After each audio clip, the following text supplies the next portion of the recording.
Alrighty, y'all. So, out here just getting our cardio done. It is day 68. Yesterday we had chest day, and we went from 5x5 at 225 to going down to 3x5s, but we did add 5 pounds. So, it was fairly easy. Not like super easy, but it was still comparatively easy to do 3 sets of 5 at 230. So,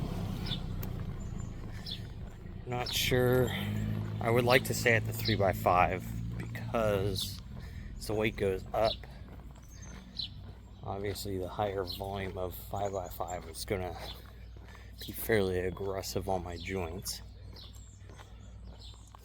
But at the same time, we're going to end up back at 5x5 eventually, no matter the weight we end up stopping at.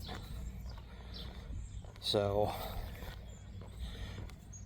I'm torn on trying to stay at 5x5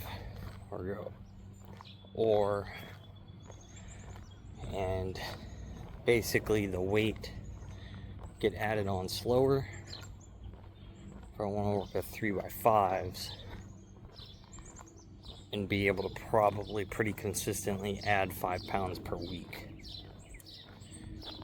Because at this point, if I add 5 pounds a week, I can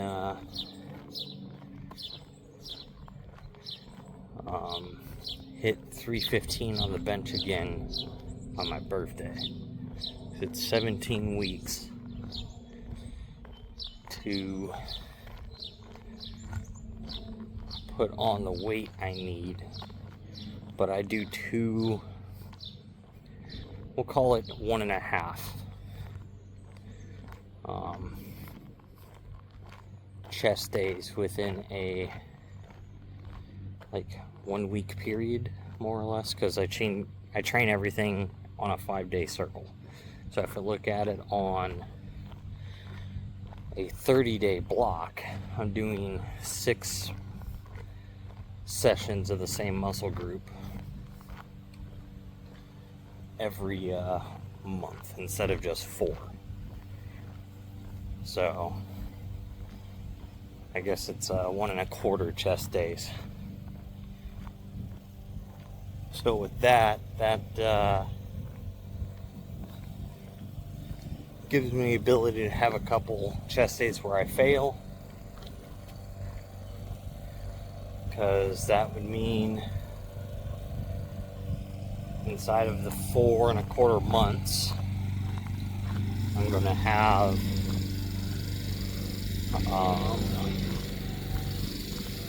basically 9 extra chest days over once a week. So that allows me to fail every 3rd chest day on increasing the weight, which overall, is going to happen at some point. Will I fail that many times? Probably not, but we do want that naturally built-in period of failure, so that way you're not on that strict deadline of you have to do this every single week, because you're going to have some bad exercises, you're going to have some days where you just fail a weight, you're going to have days where things just feel overly heavy. So I'm thinking I want to stay at 3x5, because overall the reason for the flat bench is just to be able to get back to a 315 pound plus bench press. So I'm not using it for the hypertrophy effect. That's what I'm doing everything else for: the dumbbell presses, the flies, the cross the chest press, the pullovers. All of that is to get that size put on. But strength wise, that's what my bench press is for. So this is what I'm pondering. if any of y'all decide to comment on what your opinions are on what we should take as a path here, drop that down below for me, and I'll see what everyone else is thinking. But today is shoulder day. I just finished up my walk, so I'm going to go ahead and go in, go eat my first meal of the day, since I do my first cardio fasted, and then I'll see y'all later in the gym for shoulders.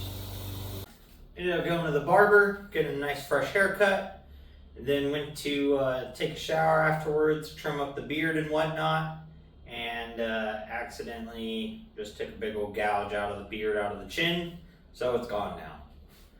But, it is what it is. I just shaved it all off. So now we're looking fresh and clean. But, shoulders. So now we're going to go ahead and start off with dumbbell rear flies. Since we're trying to focus rear delts the most, the first 3 exercises are straight focused on just trying to build those, that inner trap area. So let's go ahead and get to it. So we got 25-pound dumbbells here.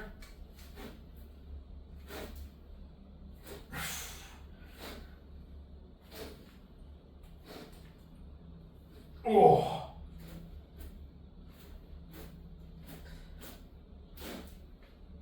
Ugh. Oh. All right. Set number 1, down. 2 more to go. So we're shooting for 3 sets, 12 to 15 on these. They're fairly heavy dumbbell wise for my rear delts. I definitely can't like rear fly that on the cables.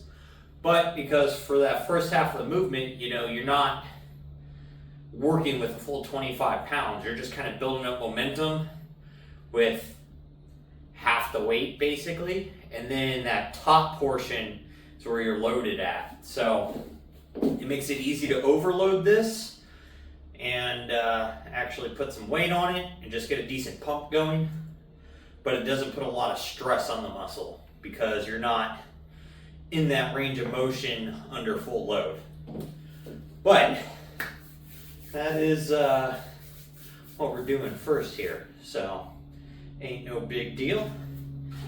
So I haven't used like my Samsung watch or anything for a while, like basically 90 days. And I wanted to use the little body composition tool that's in it because I find it kind of cool, and normally it seems to be fairly accurate, I guess, for what it says. Like body fat percentage and water hydration and all that stuff seems to be pretty accurate.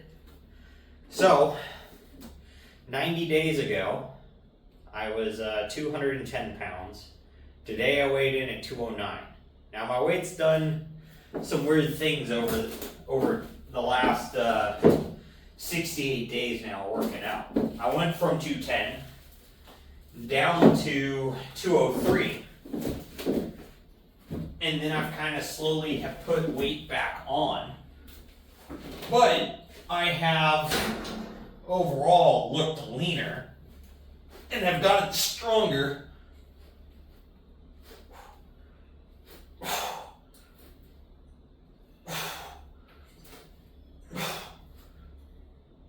Oh. Oh. Oh. Oh. So, I was curious to see what that thing was going to say because I weighed in at 209 this morning. And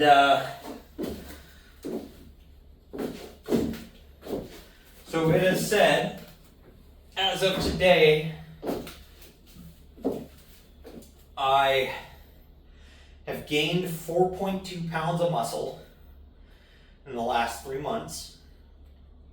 That sounds very plausible and doable. It says that I have lost 10 pounds body fat, and it has said my water mass is up 5 pounds.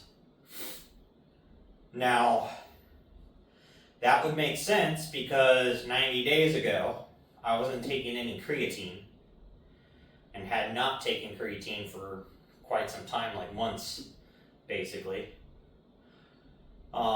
And then I have, in the last 68 days, I've been taking creatine as a daily supplement, and that definitely makes me retain water. In the past, every time I start taking creatine, after about 10 to 12 days or so, the scale is normally 3 to 5 pounds higher, depending upon how much water and stuff I've drank. So, because that's just helping keep the muscle hydrated and you're retaining more water in the muscle. That's why you kind of look fluffy when you're taking creatine, and if you're trying to get lean, you're normally going to stop taking it. So that way the muscle can dry out some. But, so that seems pretty accurate there. I do seem much leaner. It says that I went from 28.5% body fat to 23.3%. As for the body fat percentage thing, I don't know if it's completely accurate, but it's definitely within the ballpark. So, when I was up at 28%, I had a very fat, round stomach. I had a lot more back fat. I had no arm definition at all in my forearm, biceps, triceps. I had no definition in my shoulders. Nothing. No vascularity anywhere. And now I definitely have some forearm and bicep definition, especially when pumped up. Tricep definition when I'm not pumped up, and definitely when I'm pumped up. Shoulders have grown in some definition, especially say this line here from the medial delt, and also this line back here from the rear delt, which is what we're trying to focus on a lot today. But the definition within the shoulders, tricep, and biceps have all definitely increased along with forearms. Vascularity has definitely increased overall. Calves and shins definitely look a little leaner, even though I have tiny ass little legs, but they are much drier looking. So, in the short term here so far, just 68 days, I've been able to drop basically 5% of my body fat while not losing too much size and overall weight, which is my goal.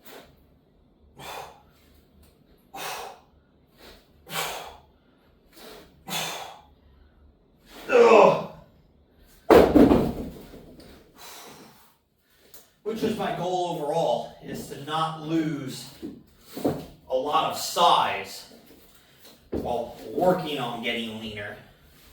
My goal overall is to keep as much size as possible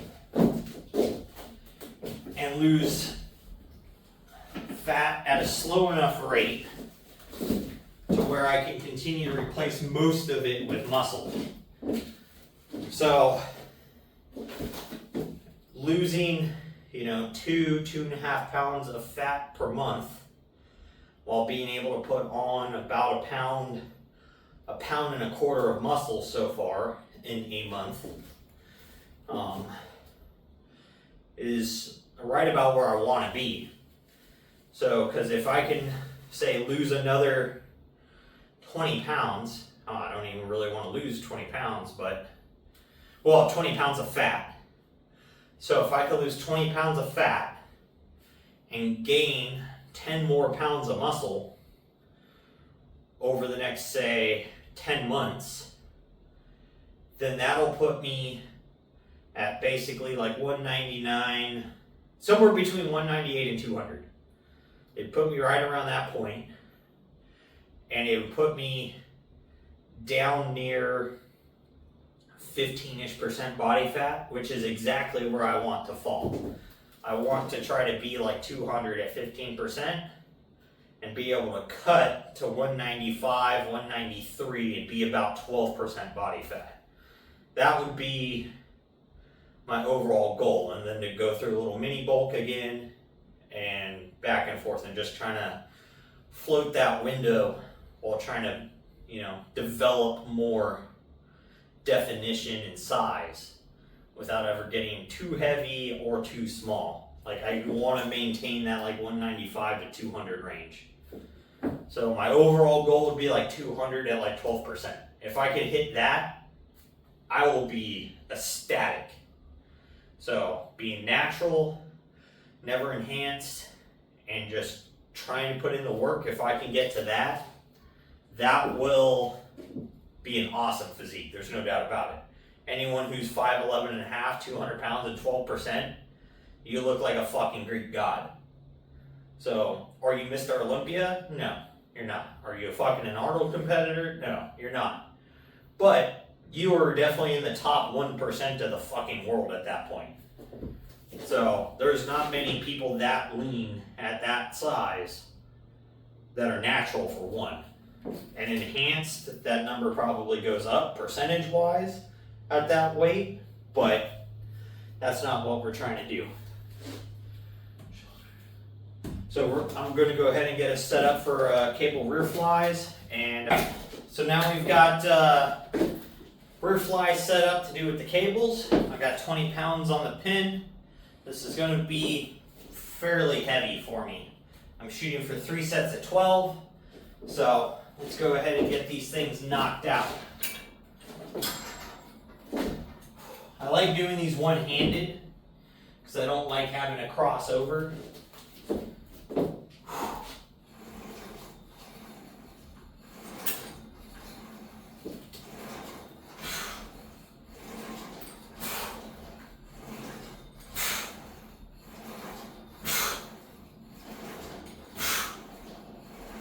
Ugh. Ugh. Ugh. Woo! Man, this will pump some blood into your freaking solars.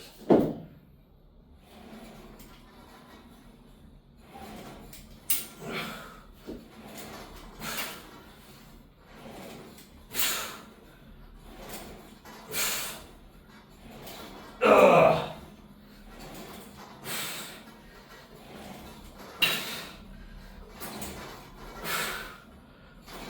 Ugh. Ugh. Man, oh man, are those heavy. So, I'm going to go ahead and get 2 more sets of those knocked out, and then we'll be back to the next movement. So, we're on to our third movement here to finish up with rear delts, and then we've got a front delt and lateral delt movement. But we're going to go ahead and hit rear flies now. 3 sets of 12 to 15. We got 60 pounds on the pin.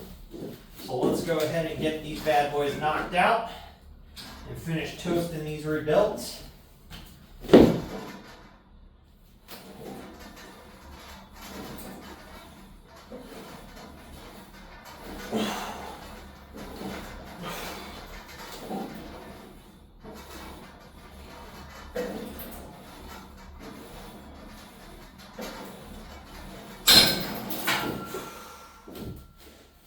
Woo! Man. My rear delts, inner traps right now feel ridiculously pumped up. They're not that big yet, so obviously definition-wise they're probably not all that impressive on camera yet. But they get in there. They're bigger than they were 30 days ago, and they're bigger than they were 60 days ago. So, that's all that matters. A little bit at a time adds up. Like I was saying yesterday, freaking every time you come and work out, you're just adding that next little bit of muscle. You're burning that next little bit of fat. You're building that little physique little bit by little bit. Think of like, say, any great work of art, you know, whether it's a great painting, every brush stroke adds up. You know, every time a layer of paint dries and you could stack on top of it and shade and render and blend your colors, you know, that's just moving one bit more towards that end product. Or if you're building a house, you know, you got your groundwork, you have your foundation, your framing, your siding, your roofing, your insulation, your electrical plumbing, drywall, paint, all that stuff all adds up to a finished product, but it all happens a little bit at a time, you know? So it's the same thing when you're trying to lose weight, trying to put on muscle, and you're trying to look fit and be healthier. All those, it's all little steps, you know? You start eating a little less sugar. You start drinking a little less coffee. You stop drinking a little less soda. You stop smoking a little less. You start drinking alcohol a little less. You start doing a little more cardio. You start doing a little more weightlifting. You start eating, instead of say the bag of chips, you decide to have a bag of sunflower seeds. Or, you know, instead of that bag of chips, you decide to have a bag of carrots. Who knows? Just something a little more filling, a little less in calories, you know, and a little less processed. And then all of a sudden, you know, your diet's cleaner. You're not having a bunch of extra junk. You're not drinking a bunch of extra calories. And all of a sudden, your body is just changed with all those little steps over time. Like, you can't make them all at once. You'll hate your life. You'll jump off a bridge or something. So, you know, you gotta change a little thing at a time, and it adds up. For me, you know, it's like, I like sugary junk food stuff. Now I've got most of that all cut out, but I still have like a Red Bull in the morning, and I have 1 can of Pepsi in the evening time. Just normal Pepsi, none of the fucking 0 calorie stuff, none of that, just normal sugar, and, you know, it fits within my calorie goals after my meals. So that's there, and I'm making progress a little at a time, because I stopped eating all of the other stuff. I stopped drinking all of the other stuff. So it just takes a little bit of time, but you make a little change now, and it adds up, you know. You keep adding a grain of sand, and eventually you have a sand castle. But that's kind of the way this works, you know. Every time you come out here and you work out, you're going to put on a little more muscle. And then eventually you're going to go from having no definition to a lot of definition, and a lot of size, and a lot of strength.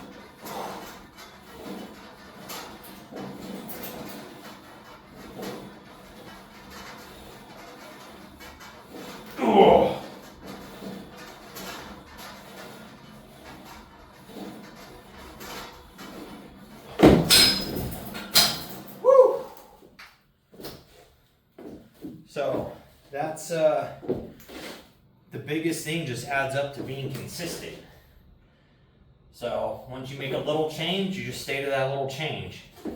And then once that little change has become easy and you don't have to think about it anymore, you make the next little change. And you just let that snowball keep growing. And then all of a sudden you have good habits that are healthy and keeping you fit and working towards the goals you want to have.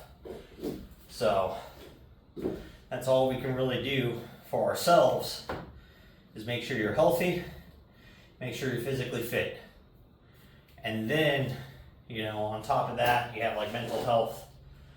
But a lot of science shows correcting a diet and physical exercise can correct a majority of mental health issues, or at least assist in them.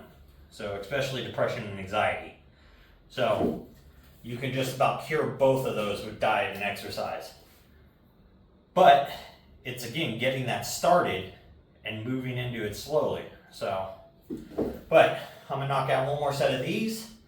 Then we'll go ahead and get set up for, I believe, lateral raises. Start getting that side delt working. Finish the face pulls.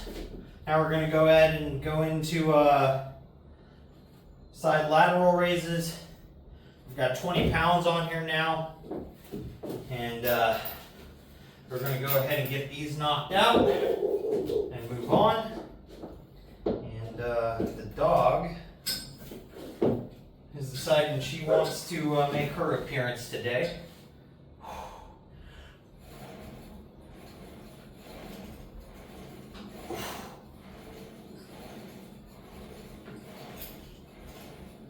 Oh.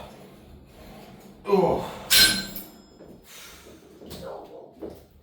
Man, these feel heavy today.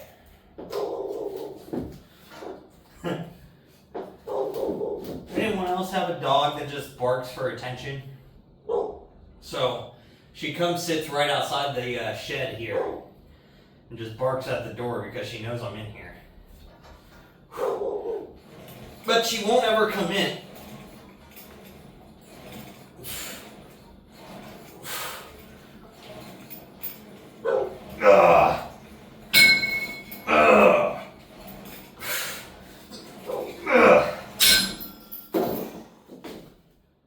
Man, those things are always so brutal. I don't know what it is about side lateral raises with the cable, but they are infinitely harder than dumbbells. So I struggle out 20 pounds here, but I can grab 35-pound dumbbells and do these all day long for like 3-4 sets of 12 to 15 reps. This is a struggle at 3 sets of 10. So your exercise selection also really matters, because you can run into something like the cables where it's super hard at a very light weight, but really easy at a really heavy weight with a dumbbell. Because again, you're not working this range here under full load of that dumbbell, so you're getting to drive that energy that'll carry you up to the top. So it allows you to, I guess, slightly overload the contracted position, but you're giving up that load and stretch down in the stretch position. So there's plus and minuses to that. So it's kind of like that for a majority of exercises. So if you struggle with one, try another variation of it until you get comfortable doing it and making progress in it. And then, once you reach a certain point of like, oh, like I've gotten pretty strong at this, let me try the variation that was really hard.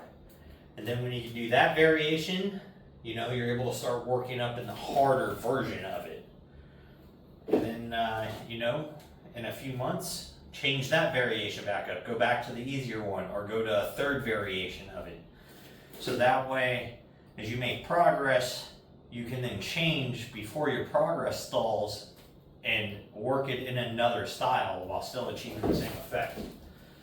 So, because if you stay to the same routine for months on months on months on months, one, it gets super tedious and just incredibly hard to follow because you're just bored. So it allows you to keep a little bit fresh, but also that muscle confusion type of effect comes in. So, which does matter over time, but not really too much, within short blocks. So is it going to matter in like 1, 2 months, 3 months? No, not really. That 6-month range, that's when it's probably going to start to matter, especially if you become bored and you're not putting your effort towards it in.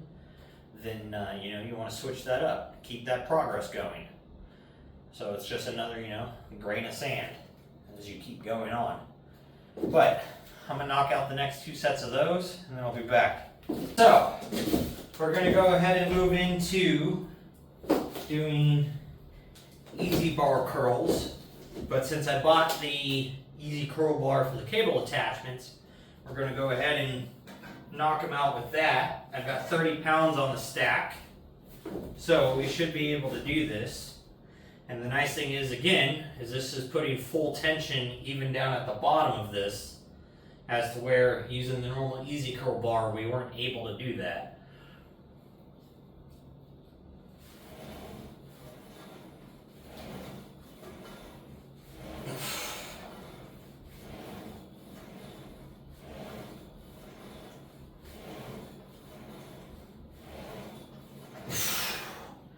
Woo! Man, those are quite a bit harder at just 30 pounds. 30 pounds on this effort-wise feels like probably about 45 pounds with the easy curl bar. It feels to be about 10s on each side of that. So that's a big difference for just a 15-pound drop.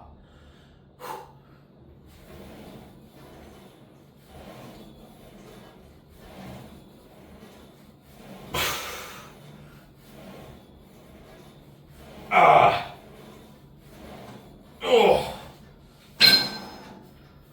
Whew. Man. So, I'm going to go ahead and knock out 2 more sets of those, because it is much harder down here, but it does feel fairly easy in the top still. So, I'm thinking instead of 3 sets of that today, we'll do 4. And that'll definitely be sufficient for the front delts, because we're not trying to put too much effort on those right now.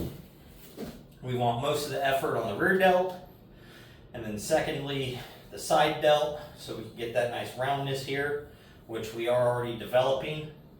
So that's why it's second, and then third, because we don't need much more development in our front delt. It's already pretty large, and definitely outweighing the other 2, as well as outweighing the traps, and in my opinion, the upper chest. So it is very dominant inside this upper corner here.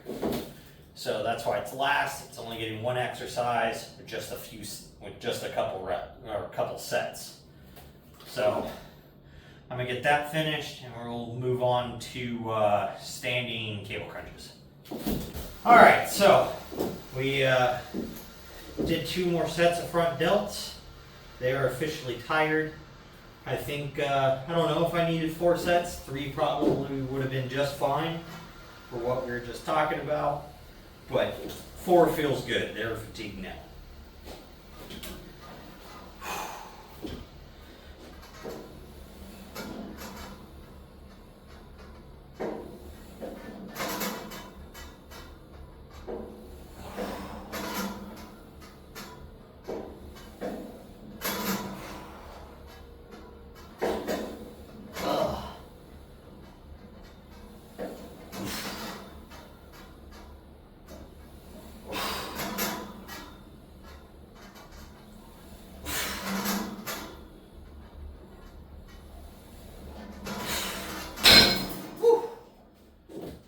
Man, 90 pounds still feels super hard on those.